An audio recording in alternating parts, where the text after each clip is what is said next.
ልጁ እያደነ ባለበት ወቅት አንድ እጅግ የሚያስፈራ ግዙፍ አንበሳ ፊቱ ላይ መጥቶ ስለተገተረ ታናሽ ወንድሙን ከኋላው አድርጎ ይጋርደዋል። ይህን የመሰለ አስፈሪ አውሬ ፊት ለፊቱ ቆሞ ቢተኩስ እንኳን በአንድ ጥይት ሊገለው እንደማይችል ጠንቅቆ ያውቅ ስለነበር ሰርጌ በዚህ ወሳኝ ሰዓት ለጫካው ንጉስ ምንም አይነት መጥፎ ሐሳብ እንደሌለው ለማሳየት መሳሪያውን ዝቅ ያደርገዋል። ታሪካችንም ከአንድ ቀን በፊት የነበረውን ትዕይንት እያሳየን የሰርጌ አባት የሆነው ኒኮላይ ከነቤተሰቡ ዞር የተባለውን አደገኛ አንበሳ ለማደን ወደ ታንዛኒያ እንደመጡ እንመለከታለን። በመነጋታውም እነ ኒኮላይ ወደ አደን ወጥተው ሳለ አሌክሲስ የተባለ አብሯቸው የመጣ ሰው አደገኛ የአደንዛዥ ዕፅ አዘዋዋሪ ወደ ሆነው ወደ ኒኮላይ ጠጋ በማለት መልካም ፍቃዱ ከሆነ እሱንም የቢዝነስ አጋሩ እንዲያደርገው ሲጠይቀው ጊዜ ኒኮላይ ግን በእብሪተኝነት ስሜት ከደካሞች ጋር መስራት እንደማይፈልግ ገልጾለት ጥሎት ይሄዳል። አሌክሲስም በኒኮላይ ንግግር ልቡ ቢሰበርም ነገር ግን እያረረም ቢሆን ዝምታን ይመርጣል። የኒኮላይ ልጆች ሰርጌና ዴሜትሪም ዞር የተባለውን አደገኛ አንበሳ በመፈለግ ላይ ሳሉ ሳያስቡት ዞር የተባለው አንበሳ እየተጎማለለ ፊት ለፊታቸው ይቆማል። ይህም ወደ መጀመሪያው ትዕይንት ወስዶን ሰርጌም ታናሽ ወንድሙን ወደ ኋላ በማድረግ ዞር የተባለውን አንበሳ ፊት ለፊት ይጋፈጠዋል። ነገር ግን የያዘው ጠመንጃ ዞርን ለመግደል በቂ እንዳልነበረ ሲገነዘብ ጊዜ ሰርጌ ቀስ ብሎ መሳሪያውን ወደ ታች ዝቅ ያደርገዋል። የሚገርመው ነገር የሚያንበሳው አስፈሪ ገጽታ ቀስ በቀስ መለሳለስ ጀምሮ ሳለ ነገር ግን ከርቀት አባታቸው ኒኮላይ አንበሳው ዞር ላይ በመተኮሱ አንበሳው ዞር ተቆጥቶ ዘሎ ሰርጌ ላይ ይወጣበትና ይቦጫጭቀው ይጀምራል። ኒኮላይ ግን አንበሳውን ለማስቆም ደጋግሞ ቢተኩስም አንበሳው ዞር ግን ሰርጌን ነክሶ እንደያዘ ከቦታው ይሰወራል። ነገር ግን በዚያች ቅጽበት የአንበሳው ደም በአጋጣሚ በሰርጌ ቁስል ውስጥ በመስረግ የሁለቱ ጂኖች በአስገራሚ ሁኔታ ይዋሃዳሉ። አንበሳውም ነገሩ የተሰማው ይመስል ሰርጌን ጣረሞቱ ላይ ጥሎት ይሄዳል። በኋላም ሰርጌ በተአምር ከሞት ቢተርፍም ታዋቂ የማፊያ አለቃ የሆነው አባቱ ኒኮላይ ግን ልጁ ከሞት በመመለሱ ምንም አይነት ደስታ ሳይሰማው ይቀራል። በኋላም ኒኮላይ ሰርጌን ወደ ቢሮ ጠርቶት ልክ እንደ ተኩላ ደም የተጣማ አውሬ እንዲሆን እየገሰጸው አንድ ቀንም የቤተሰቡን የንግድ ሥራ እንዲረከብ ያስጠነቅቀዋል። ሰርጌን በአባቱ አውሬነት ፈጣሪውን እያማረረ ባለበት አባቱ አንበሳው ዞርን ገሎ አንገቱን ቤት ውስጥ እንደሰቀለው ይመለከታል። ሰርጌም ይህንን ሲያይ በውስጡ ያለው ቁጣ ገንፍሎ ክፍሉ ውስጥ ገብቶ በሩን ይቆልፈውና መቼም ቢሆን እንደ አባቱ አውሬ እንደማይሆን ምሎ ይገዘታል። ከጥቂት ጊዜ በፊትም እናቱ ለዓመታት ከደረሰባት የቤት ውስጥ ጥቃት በኋላ የራሷን ሕይወት አጥፍታ እንደነበረም ትዝ ሲለው እሱም በቤተሰቡ ላይ ባደረበት ቁጣና ተስፋ መቁረጥ ለዘላለም ከዚህ ጥሎ ለመሄድ ይወስናል። ከመሄዱ በፊት ግን ለሱ ጥልቅ ትርጉም ያለውን አንድ ሚስጥራዊ ካርድ አውጥቶ በጥንቃቄ ወደ ጣሪያው ላይ ሲወጣ ነገር ግን ከእግሩ ስር የነበረው ቆርቆሮ በድንገት ይሰበርና ወደ መሬት ይዘረራል። ነገር ግን በሚገርም ሁኔታ ቀለል ብሎ ስላረፈ ሰርጌ በነገሩ ግራ እየተጋባ ራሺያ ወደሚገኘው ወደ እናቱ የትውልድ መንደር ረጅም ጉዞውን ይጀምራል።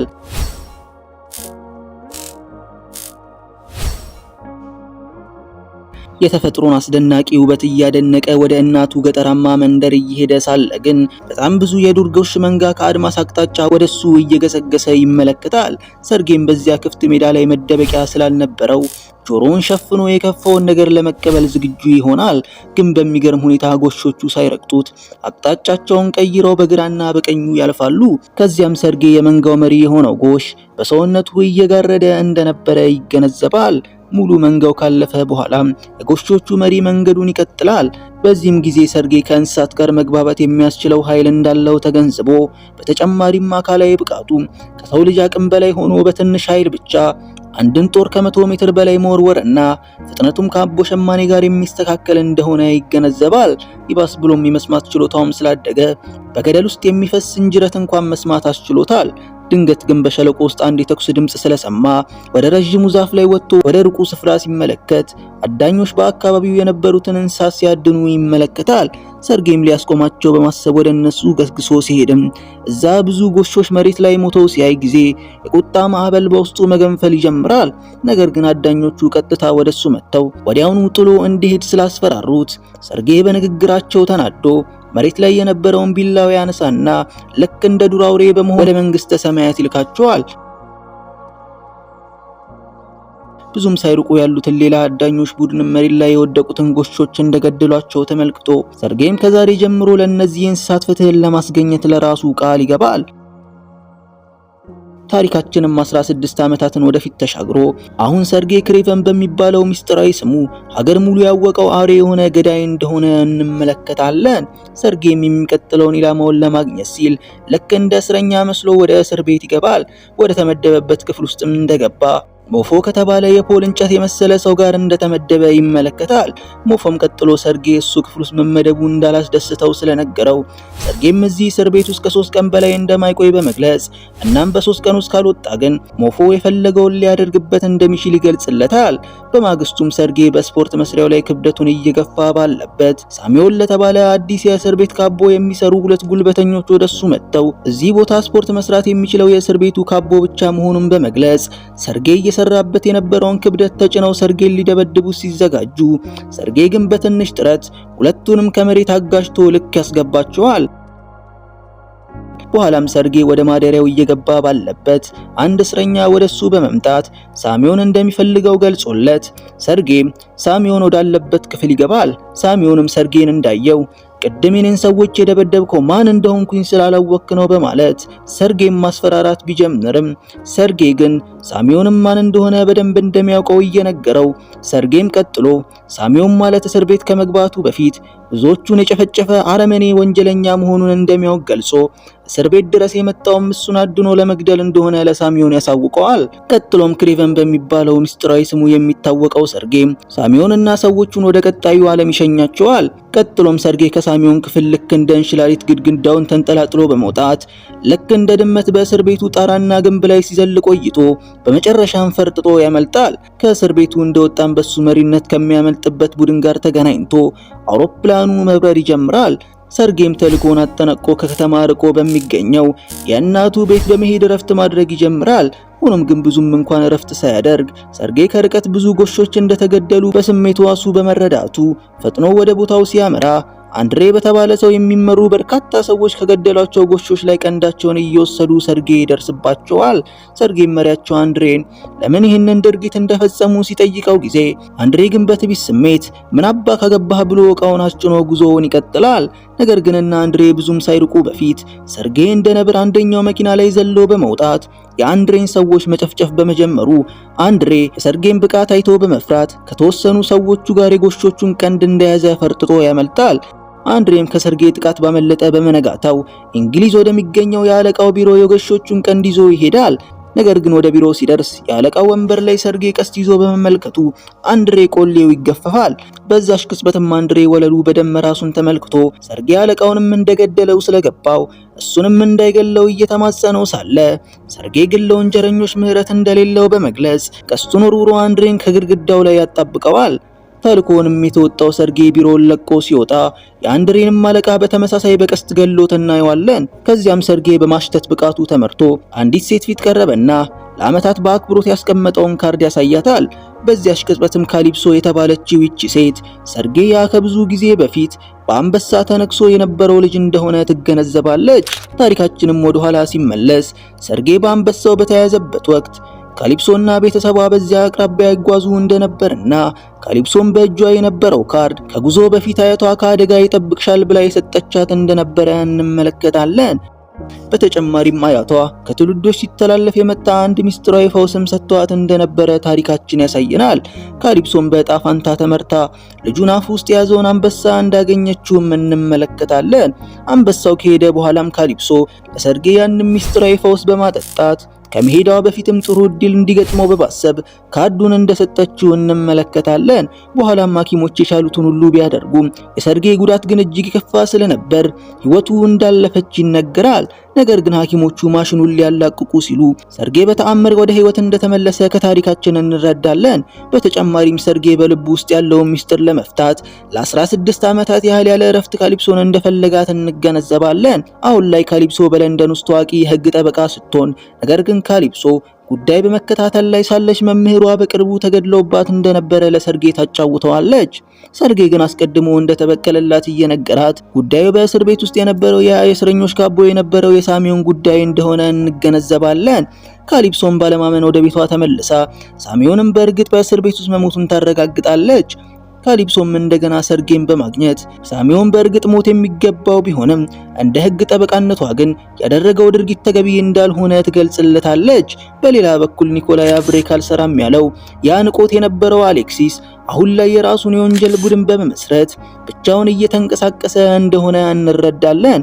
በዛ ሰዓትም አሌክሲስ አብሮት ይሰራው የነበረው የእስር ቤቱ ካቦ ሳሚዮን እስር ቤቱ ውስጥ ክሬቨን አዳኙ በተባለ አደገኛ ሰው እንደተገደለ መረጃ ስለደረሰው አሌክሲስም ለባልደረባው በቀጣዩ ቀን ለሳሚዮን ሲሰሩ ከነበሩ ሰዎች ጋር እንዲያገናኘው ቀጠሮ እንዲያመቻችለት ለባልደረባው ያሳውቀዋል። በመነጋታውም የሳሚዮን ሰዎች ከአሌክሲስ ጋር እንደተገናኙ አሌክሲስ ሳሚዮን ያስገደለው ኒኮላይ እንደሆነ እንደሚጠረጥር በመግለጽ ኒኮላይን ተባብረው እንዲገሉት ሐሳብ ያቀርብላቸዋል። ነገር ግን ሰዎቹ የኒኮላይን አደገኝነት ስለሚያውቁ የአሌክሲስን ሐሳብ ውድቅ ያደርጉበታል። አሌክሲስ ግን ኃይሉን ለማሳየት ከጀርባው ከቦርሳ ጋር የተገናኘውን ቧንቧ ሲነቅለው ጊዜ እጁ መቀየር ይጀምርና የኮሻ ሰዎችም ተደናግጠው ተኩሱ በመክፈት አሌክሲስን መሬት ላይ ይዘርሩታል። ነገር ግን አሌክሲስ ከወደቀበት በመነሳት ሸሚዙን ይከፍትና ከደረቀው ቆዳ ውስጥ ጥይቶቹን ቆፍሮ ያወጣቸዋል። ቧንቧውንም መልሶ ሲሰካው ጊዜ ስጋው ወደ መደበኛ ሁኔታ ይመለስና ኮሻም በነገሩ በመደንገጥ ከሱ ጋር ከመስራት ውጪ ሌላ አማራጭ እንደሌለው ይገነዘባል። ከተወሰኑ ቀናት በኋላ የኒኮላይ ሁለተኛ ልጅ የሆነው ዲሚትሪ በስሙ የከፈተው ባር ውስጥ አባቱ ባለበት ፒያኖ እየተጫወተ ሳለ ከአሌክሲስ ጋር በድብቅ መስራት የጀመረው ኮሻ ከነ ኒኮላይ ጋር ቢዝነስ አብሮ ለመስራት እንደሚፈልግ በመምሰል ከኒኮላይ ጋር መነጋገር ይጀምራሉ። እየተነጋገሩ ባለበትም በባር ውስጥ የነበረች አንዲት ሴት በቦርሳዋ ደብቃ የነበረውን ሽጉጥ በማውጣት ኒኮላይ ላይ መተኮስ ትጀምራለች። ሆኖም ግን ብልሁ ኒኮላይ ኮሻን እንደጋሻ ተጠቅሞ በመደበቅ ኮሻ በጥይት ተደብድቦ ሲሞት ኒኮላይ ግን ይተርፋል። በዛው ቅጽበትም ኒኮላይና ጋርዶቹ በቦታው የነበሩትን የአሌክሲስ ሰዎች ላይ አጸፋ በመሰንዘር ከዚህ ዓለም ይሸኟቸዋል። ይህ ሁሉ ግርግር ሲፈጠር ግን ዲሚትሪ ፈርቶ ስለተደበቀ ኒኮላይም በልጁ ፈሪነት በጣም ተበሳጭቶ በኃይለ ቃል ይናገረው ይጀምራል። በማግስቱም የግድያ ሙከራው የመክሸፉ ዜና ለአሌክሲስ ስለደረሰው አሌክሲስ የሚንቀው ኒኮላይ ባለመሞቱ መበሳጨት ይጀምራል። ቀጥሎም ሰዎቹ ዛሬ ጧት ይህንን ፍላሽ በቢሮአቸው በር ላይ ተጥሎ እንዳገኙት በመግለጽ ፍላሹን ሲያሳዩት ጊዜ አሌክሲስን ፍላሹን ተቀብሎ ኮምፒውተሩ ላይ ይሰካዋል። ይህንን ጊዜ ፍላሹ ላይ ያለው ቪዲዮ የኒኮላይ ልጅ የሆነው ሰርጌ ሳሚዮንን ከእስር ቤት ገለው ሲያመልጥ የተቀረጸ በመሆኑ አሌክሲስ ክሬቨን በመባል የሚታወቀው አዳኝ ሰርጌ መሆኑን ይረዳል። በዚህ መሃል ሰርጌ አደጋ እየቀረበ መሆኑን ሳያውቅ ወንድሙ ዲሚትሪን በልደቱ ቀን ሰርፕራይዝ ለማድረግ ፈልጎ በአባቱ የተተከሉትን ካሜራዎች በብልሃት በማለፍና ረጅሙን ሕንጻ በባዶ እጁ ወጥቶ በመጨረሻ ከዲሚትሪ ጋር ይገናኛል። ሰርጌ ከቤት በጠፋበት በዚያሽ ምሽት ዲሚትሪ አብሮት እንዲሄድ ተማጽኖት የነበረ ቢሆንም ነገር ግን ሰርጌ እንዳልፈቀደለት ከታሪካችን እናያለን። ባለፉት ዓመታትም ዲሚትሪ በአባቱ አረመኔ ስብዕና ምክንያት ሲሰቃይ እንደኖረ ለሰርጌ ሲገልጽለት ጊዜ ሰርጌም ይዞት ባለመሄዱ የተሰማውን ቁጭት እየገለጸለት እሱም ሳይረፍድ ከአባቱ ርቆ መሄድ እንዳለበት ይመክረዋል። ይህንን እየተነጋገሩ ሳለ አባታቸው ኒኮላይ በድንገት ከተፍ በማለት ከብዙ ዓመታት በኋላ ከሁለቱ ልጆች ጋር አንድ ላይ መገናኘት በመቻሉ የተሰማውን ጥልቅ ደስታ ይገልጽላቸዋል። ሰርጌ አባቱ መምጣቱ ባያስደስተውም ነገር ግን የወንድሙን ልደት ማበላሸት ስላልፈለገ በግድ ፈገግ ብሎ ያሳልፋል። ሰርጌ ማታውን ፓርክ ውስጥ ተኝቶ ካሳለፈ በኋላ በማግስቱ ጠዋት ወንድሙን ሊሰናበተው ብሎ ወደ ክፍሉ ሲሄድ ክፍሉ ተተራምሶና ዲሚትሪ እንደሌለ ሰርጌ ይመለከታል። ወደ በረንዳው ሮጦ ሲመለከትም የሆኑ ሰዎች ወንድሙን ወደ መኪና ውስጥ አግተው ሲያስገቡት ይመለከታል። ያለምንም ማመንታትም ሰርጌ እንደ ነብር ወደ ታች ዘሎ ሲያበቃ የአጋሾቹን መኪና በሚያስገርመው ፍጥነቱ መከተል ይጀምራል። ከተወሰኑ ጊዜያት በኋላ ሰዎቹ ከመኪናው ወርደው እየጠበቃቸው ወደ ነበረው ሄሊኮፕተር ላይ በመግባት ባህር ሰንጥቀው ማምለጥ ሲጀምሩ ሰርጌም በተሻለው መጠን ሄሊኮፕተሯን መከተል ቢጀምርም ነገር ግን በመጨረሻ ወንድሙ ሲወሰድ እያየ ከመቅረት ውጪ ምንም ማድረግ ሳይችል ይቀራል። ክሬቨንም ጊዜ ሳያጠፋ ወደ ካሊፕሶ በመሄድ ወንድሙ እንደታገተ ይገልጽላትና ለእርዳታ ይጠይቃታል።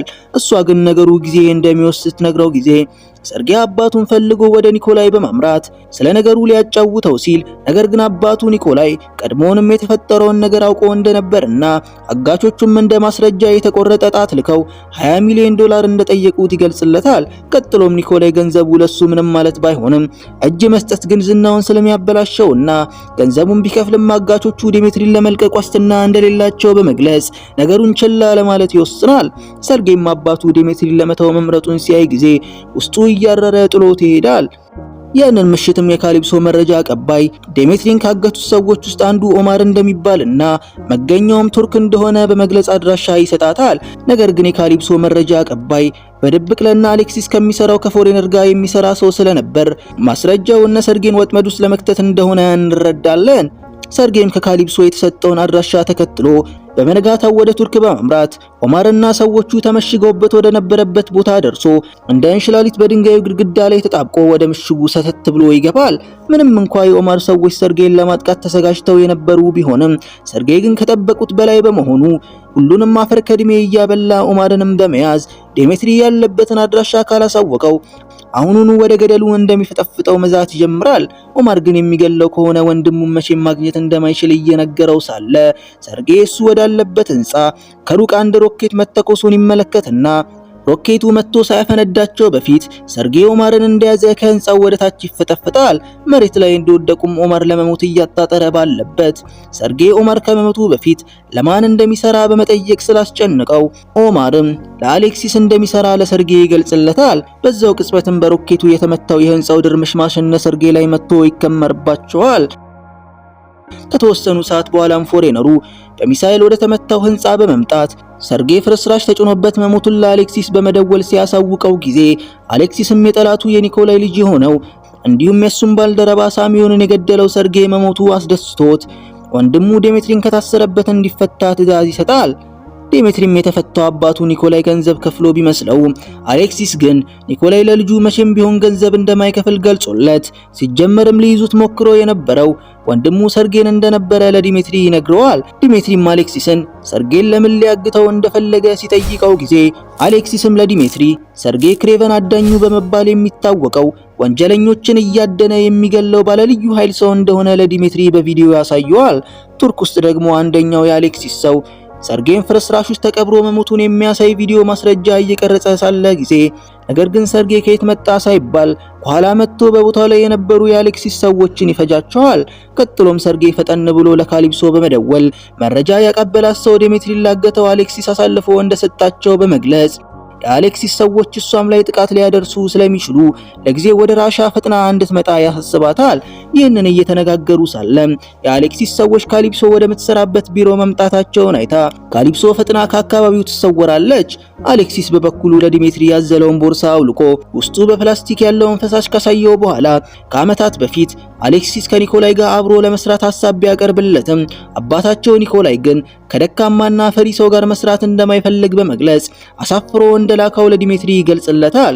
በዚህ ምክንያት አሌክሲስ ለብዙ ጊዜያቶች ራሱን የሚያጠነክርበትን መንገድ ሲፈልግ ቆይቶ በመጨረሻም አንድ ሳይንቲስት ወደ አውራሪ ሰው ተቀይሮ ከፍተኛ ጥንካሬን እንዲያገኝ እንዳደረገውና በቦርሳው የተሸከመው ፈሳሽም ሰውነቱ ውስጥ መግባት ካቆመ ወደ አውራሪስነት እንደሚቀየር ለዲሜትሪ ያሳየዋል።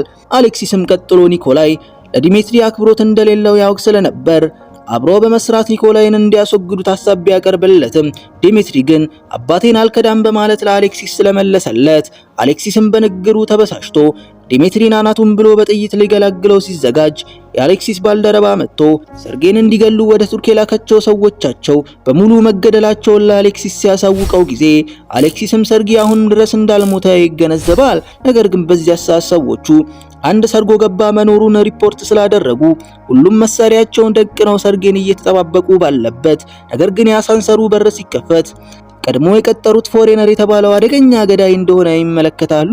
ፎሬነሩም መነጽሩን እንዳወለቀ ሁሉም ቅዠት ውስጥ ይገቡና እሱም ልክ እንደ መንፈስ በኮሪደሩ ላይ ተራምዶ ቀጥታ ከዲሜትሪ ፊት ይቆማል።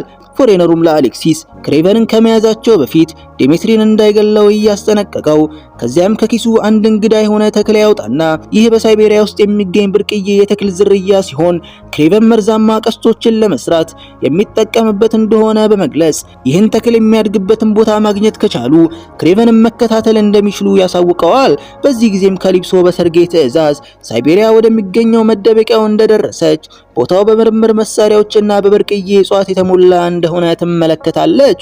ለካ ሰርጌ አንድ ወቅት ህይወቱን ያተረፈውን ያንን ጥንታዊ መድኃኒት እንደገና ለመስራት ተስፋ በማድረግ እጽዋቶችን ሲያጠና እንደቆየ እንረዳለን። እና አሌክሲስም ሰርጌ መሽጎ ወዳለበት ስፍራ በአውሮፕላን እየተጓዙ ሳለ ነፍሰ በላው ፎሬነር ከቦርሳው አንድ መርዝ በማውጣት መርዙን የተወጋ ሰው መጀመሪያ ላይ በቅዠት ከተሰቃየ በኋላ በኋላም በአሰቃቂ ሁኔታ እንደሚሞት ለአሌክሲስ ማብራራት ይጀምራል። ከረጅም ጊዜ በኋላም አሌክሲስ የሰርጌ መኖሪያ ቤት አቅራቢያ በመድረሱ ለሰርጌ ስልክ ደውሎ አባቱ ኒኮላይን እንዲያስወግድ የሚረዳው ከሆነ እንደማይገለው ቃል ቢገባለትም ሰርጌ ግን ስልኩን አሌክሲስ ጆሮ ላይ በመጠርቀም ለማይቀረው ፍልሚያ በመዘጋጀት ትጥቁን አሟልቶ ከቤት ይወጣል። በመቀጠልም ሰርጌ የቤቱን ዙሪያ የከበቡ የአሌክሲስን ሰዎች አግኝቶ ገዳዮቹ ለመተኮስ እንኳን እድል ከማግኘታቸው በፊት በያዘው ቆንጨራ እንደ ሽንኩርት እየከታተፋቸው ሳለ ፎሬነሩ ደርሶ ሰርጌ ላይ መርዙን በመተኮስ ይሰካበታል። ሰርጌም እይታው ደብዝዞ ባለበት ድንገት ሸረሪቶች ይከቡትና ሰርጌም ወደ ቅዠት ዓለም ውስጥ ይገባል። ፎሬነርም ሊገለው ሲጠጋ ካሊፕሶ ልክ በሰዓቱ ደርሳ በቀስት ትደፈዋለች። ካሊፕሶም ክሬቨን በሞት አፋፍ ላይ መሆኑን አይታ ያንን ሚስጥራዊ ፈውስ እንደገና በመጠቀም እንደገና ወደ ህይወት ትመልሰዋለች።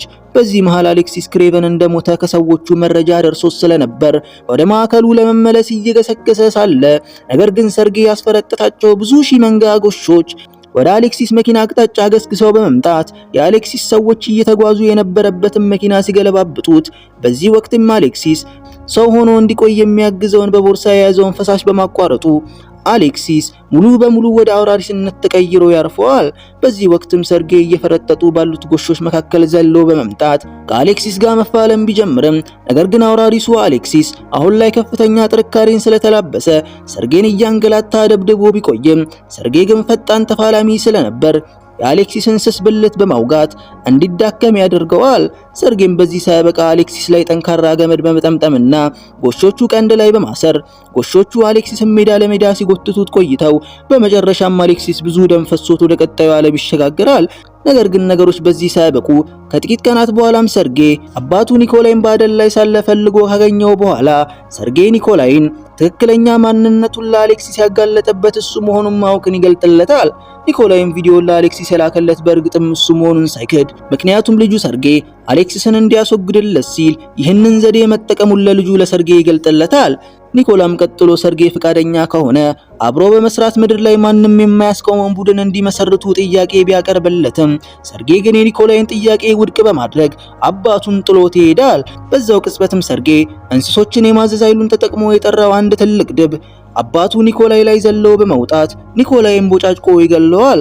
ኒኮላይ ከሞተ ከአንድ ዓመት በኋላ ሰርጌ ለዴሜትሪ ልደት ከራሺያ ወደ እንግሊዝ ሀገር በመመለስ ዴሜትሪን በራሱ ባር ውስጥ ያገኘውና በአንድ ዓመት ውስጥ ስላሳለፉት ነገሮች እየተጫወቱ ሳለ ዴሜትሪ አሌክሲስን ወደ አውራሪስነት እንዲቀይር የረዳው ዶክተር እንዳገኘውና ዶክተሩም ዴሜትሪን በብዙ መንገድ እንደረዳው ለወንድሙ ሰርጌ ቢነግረው ሰርጌ ግን ዶክተሩ ዴሜትሪን በምን መንገድ እንደረዳው ግራ ተጋብቶ ማብራሪያ እየጠየቀው ሳለ ለአባታቸው ኒኮላይ ይሰሩ የነበሩ ማፊያዎች ወደ ዴሜትሪ በመምጣት ዴሜትሪን ሰላም ሲሉት ሰርጌ ይመለከታል።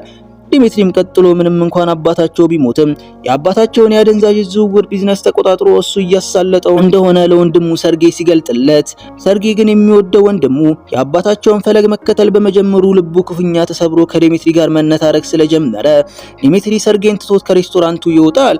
ሰርጌም ፈጠን ብሎ ወንድሙ ዴሜትሪን ተከትሎ በመውጣት ከኋላው ደርሶ ሊያነጋግረው ሲያስቆመው ጊዜ ዴሜትሪ በሚያስደንቅ ሁኔታ መልኩ ሙሉ በሙሉ እንደ ስስ ተቀይሮ የወንድሙ ሰርጌን መልክ ይይዛል።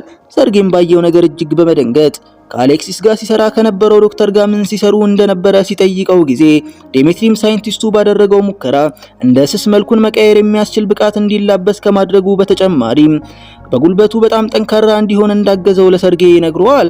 ቀጥሎም ዴሜትሪ ይህንን ብቃቱን በመጠቀም የአባቱን ቢዝነስ ቀጥለጥ አድርጎ መምራት እንደሚችል ቢገልጽለትም ሰርጌ ግን የሚወደው ታናሽ ወንድሙ ዴሜትሪ እንዲህ እንዲሆን እንደማይፈቅድለት ነግሮት ሁለቱም ሳይስማሙ እያየን ታሪካችን ያበቃል።